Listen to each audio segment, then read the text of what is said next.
Assalamualaikum warahmatullahi wabarakatuh. Pemirsa Sahabat TV di mana saja berada, terima kasih. Pada kesempatan malam hari ini jumpa lagi bersama saya Laude di channel Sahabat TV dalam acara Kupas Tuntas Alkitab dan Al-Quran. Pada kesempatan malam hari ini kembali kita akan membahas ya tentang kesaksian di channel Pak Pendeta Saifuddin Ibrahim. Pada kesempatan malam hari ini ada seorang murtadin yang bernama Nur Alam ya. Kita lihat saja pemirsa kesaksian yang disampaikan oleh Bapak Nur Alam ini sehubungan bagaimana dia itu murtad. Jadi alasan-alasan dia itu murtad kita ingin tahu ya pemirsa. Jadi saya yakin pemirsa yang ada di rumah juga ingin tahu bagaimana sampai beliau ini murtad gitu dan menjadi pengikut Paulus ya pemirsa. Langsung saja kita simak pada tayangan berikut ini pemirsa. Ya, selamat malam semua yang dikasihi Tuhan, selamat malam Indonesia dan selamat hari Minggu tentunya bagi semua yang merayakan hari Minggu pada malam hari ini. Jadi ini kesaksian pada tanggal 8 November kemarin ya pemirsa. 8 November tahun 2020. Sukacita, damai dari Kristus menyertai kita semua. Kita berjumpa lagi di channel Saifuddin Ibrahim. Bersama Pendeta Saifuddin Ibrahim kita akan mendengarkan beberapa pesan maupun juga ada kesaksian dari Bapak Nur Alam yang akan kita dengarkan bersama. Baik, kita sapa dulu Pak Pendeta Saifuddin Ibrahim. Ya pemirsa, kita lihat ya pemirsa. Jadi memang Bapak Saifuddin Ibrahim ini terlalu bersemangat pemirsa ketika beliau itu menjaring korban-korban beliau ini. Ya, terlalu bersemangat gitu. Shalom. Ya, shalom semuanya, Jemaat Murtadin Indonesia. Selamat malam. Jadi mereka ini terlalu bersemangat ya pemirsa ketika mereka ini murtad. Jadi mereka itu kasihannya mereka itu tidak menyadari bahwa sebenarnya mereka itu adalah pengikut dari kafir pagan penyembah berhala pemirsa. Jadi ketika mereka ini mengaku pengikut Yesus, padahal sebenarnya mereka itu bukanlah pengikut Yesus, karena Yesus itu lurus. Yesus adalah seorang rasul. Ya, kalau di dalam Islam itu kita kenal sebagai Isa Al-Masih. Ya, beliau adalah seorang utusan Tuhan yang mulia yang juga menyembah kepada Tuhan ya. Ya, jadi Isa Al-Masih adalah utusan Tuhan yang tentu saja menyembah kepada Tuhan. Kita bisa melihat ya di dalam Injil Lukas ya pemirsa pasal ke 6 ayat 12 ya pemirsa, di sini bisa kita lihat di dalam Injil Lukas. Ya, pada waktu itu pergilah Yesus ke bukit untuk berdoa dan semalam-malaman ia berdoa kepada Allah. Jadi jelas bahwa Yesus adalah seorang utusan Tuhan yang mulia juga di dalam ya, seorang utusan Tuhan yang mulia yang juga berdoa kepada Tuhannya, berserah diri kepada Tuhannya. Tapi para murtadin justru beralih mengikuti Paulus si penyesat itu ya, pemirsa. Kita lanjut saja pemirsa, kita lihat kesaksian dari murtadin ini. dia risau, dia bingung sampai dia mencari dan menemukan nomor telepon istri saya ataupun mencari Pendeta Saifuddin Ibrahim. Tapi begini saudara-saudara semuanya. Ya, jadi bingungnya para murtadin ini sesungguhnya adalah karena mereka itu tidak memahami Al-Quran, atau karena saja mereka itu sudah terlalu banyak mengerjakan maksiat dan dosa-dosa sehingga mereka itu hatinya tidak tenang ya pemirsa. Dan ketika hati mereka itu tidak tenang, mereka ingin mencari suatu ketenangan baru yang tentunya akan membawa mereka itu kepada kedamaian. Tetapi sayangnya ketika mereka itu menemukan ya suatu paham atau ajaran baru yang memang kalau kita lihat itu membawa kedamaian pemirsa. Kita lihat saja bagaimana mereka itu meyakini bahwa mereka itu selamat ya, tidak perlu sholat, tidak perlu puasa, tidak perlu zakat, tidak perlu mengaji, tidak perlu beramal soleh, tapi mereka itu dijamin surga. Itu adalah kata-kata dari si penyesat Paulus. Jadi mereka ini tidak mempelajari siapa sebenarnya si pendusta Paulus itu. Jadi dari ajaran Paulus itulah sebenarnya mereka itu menemukan ketenangan. Padahal sebenarnya ketenangan yang mereka anut, yang mereka terima, itu adalah ketenangan yang palsu.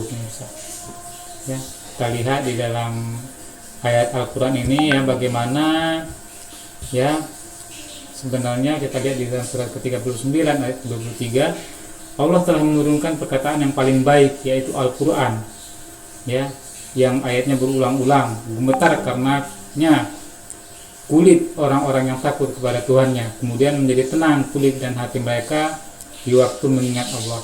Itulah petunjuk Allah dengan kitab itu. Dia menunjuki siapa yang dikehendakinya, dan barang siapa yang disesatkan Allah, niscaya tidak ada baginya seorang pemimpin atau penolong pun.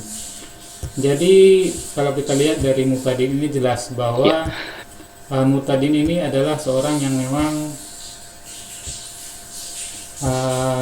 sudah terlalu banyak mengerjakan, ya apa artinya itu artinya Muhtadin ini ingin mencari ketenangan baru ya, yang menjamin keselamatan dia itu walaupun itu palsu. Dia tidak peduli karena mereka kebanyakan para Muhtadin adalah orang-orang yang pengetahuan akan keislamannya tentang Al-Quran sendiri itu minim atau sama sekali nol pemirsa. Jadi ketika mereka menemukan paham atau ajaran yang baru yang membawa ketenangan, yang dijanjikan ketenangan, ya mereka merasa tenang dengan itu, walaupun mereka itu tidak tahu bahwa sebenarnya yang mereka anut itu adalah suatu kebohongan, korban dari strategi kejam Paulus. Mereka tidak peduli itu sama sekali. Itu pemirsa.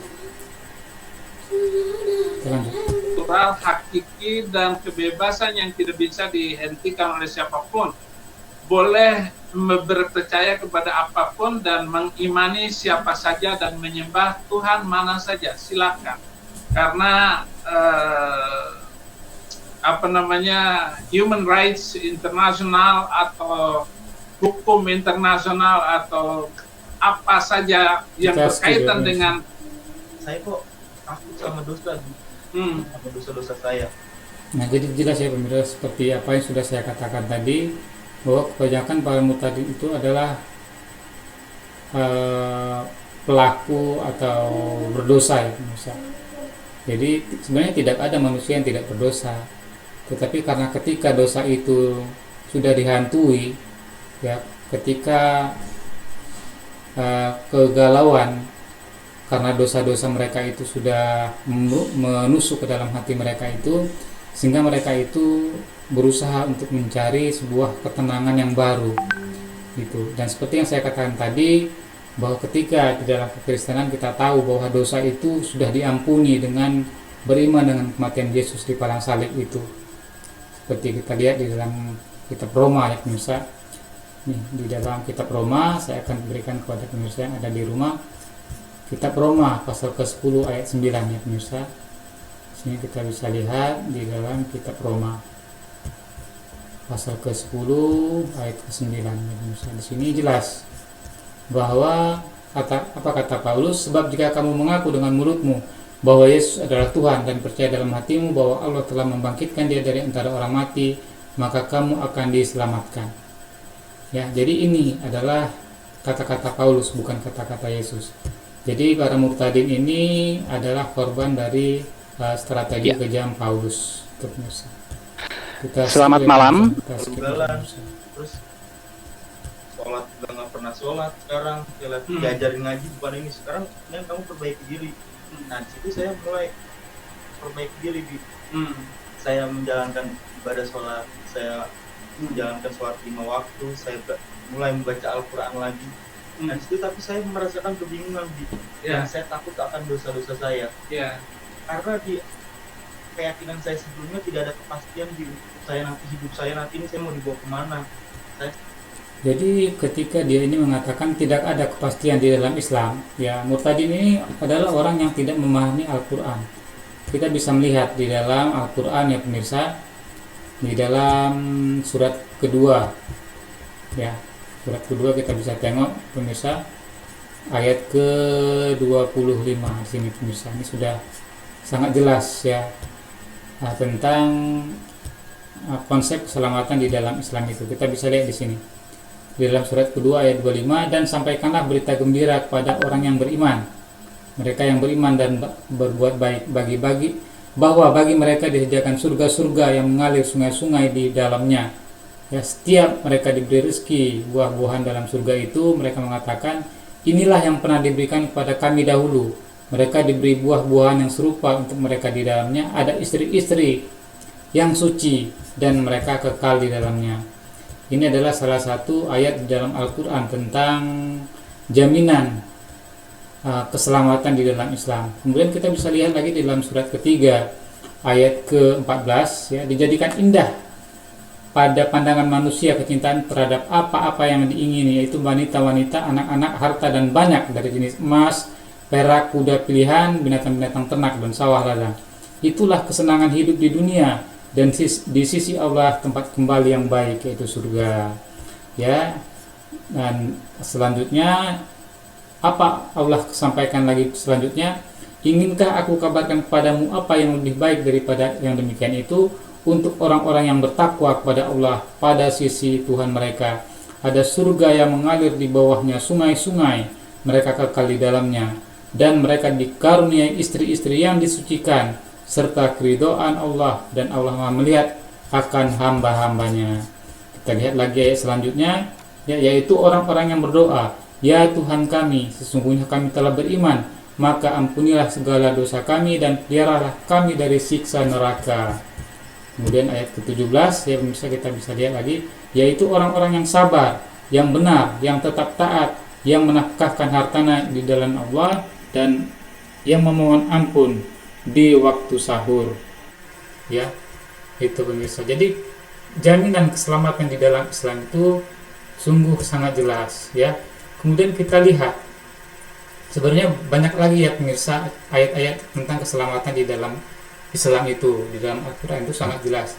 Jadi ketika Mu'tadin tadi mengatakan tidak ada jaminan keselamatan di dalam Islam, itu adalah bukti dari kebodohan mereka itu sendiri. Mereka itu tidak paham, bahkan tidak pernah belajar, dan membuka Al-Quran juga itu tidak pernah barangkali, pemirsa. Jadi itulah kasihannya para murtadin itu, ya. Seharusnya mereka itu melihat lagi ketika di dalam Al-Quran ada ayat yang mengatakan, sesungguhnya telah kafirlah orang-orang yang berkata sesungguhnya Allah ialah Al-Masih putra Maryam.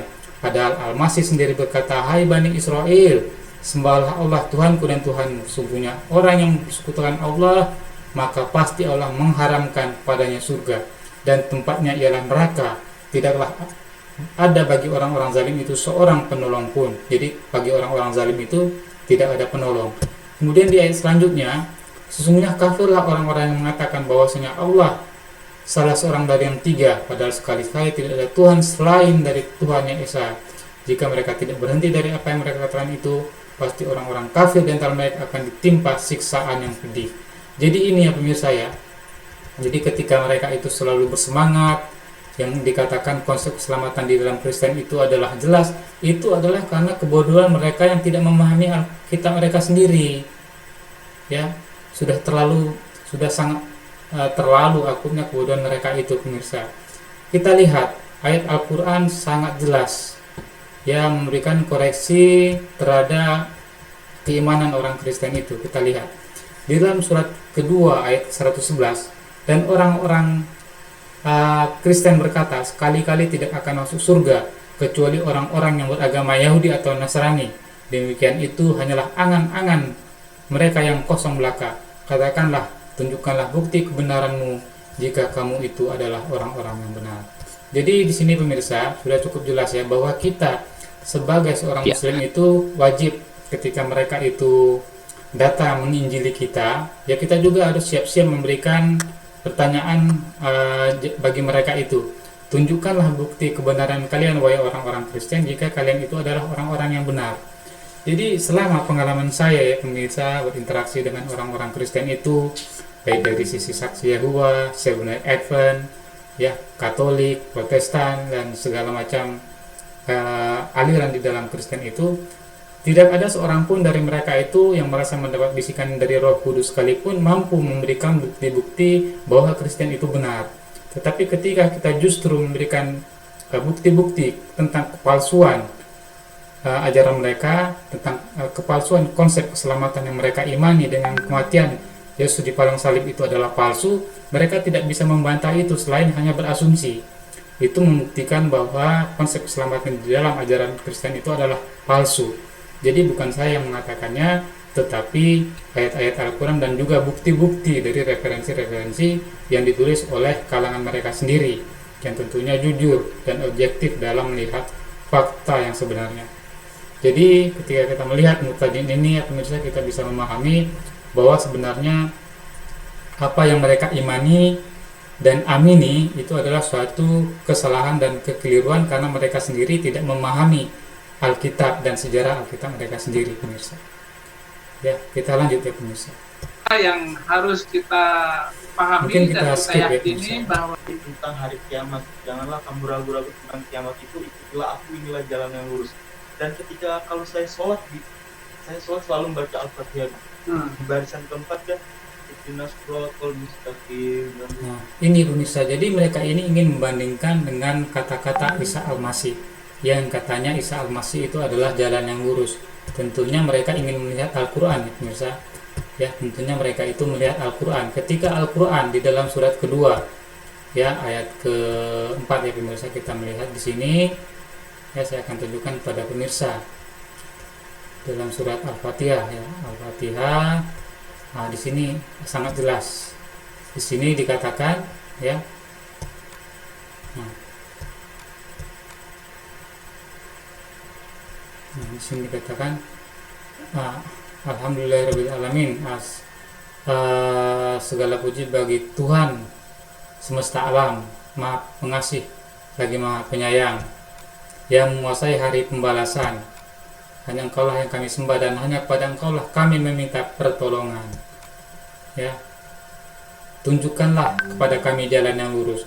Jadi mereka ini mengatakan bahwa jalan yang lurus itu adalah Isa Al-Masih. Ini adalah salah satu kekeliruan dan kebodohan mereka itu karena mereka tidak mau belajar lebih jauh, pemirsa. Mereka gagal paham dalam memahami Al-Quran. Padahal jika kita melihat Al-Quran, ya pemirsa, di dalam surat kita bisa melihat di sini pemirsa, ya surat ketiga, ya kita bisa lihat di sini pemirsa. Nah, di sini kita bisa melihat surat ketiga, ya.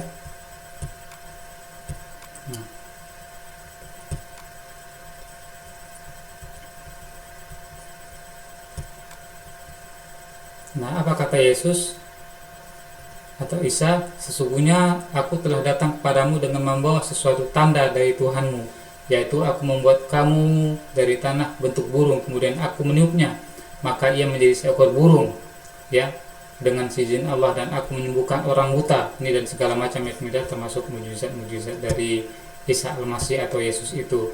Nah, kemudian ayat 50, dan aku datang membenarkan Taurat yang datang sebelumku dan untuk menghalalkan bagimu sebagian yang diharamkan untukmu, dan aku datang padamu dengan membawa mujizat dari Tuhanmu, karena itu bertakwalah kepada Allah dan taatlah kepadaku. Ini kata Yesus, taatlah kepadaku ya pemirsa. Nah, sesungguhnya Allah Tuhanku dan Tuhanmu, karena itu sembahlah Dia. Inilah jalan yang lurus. Jadi ini ya pemirsa, jadi jalan yang lurus itu adalah ikuti kata-kata Yesus. Apa kata-kata Yesus? Sesungguhnya Allah Tuhanku dan Tuhanmu, karena itu sembahlah Dia. Inilah jalan yang lurus.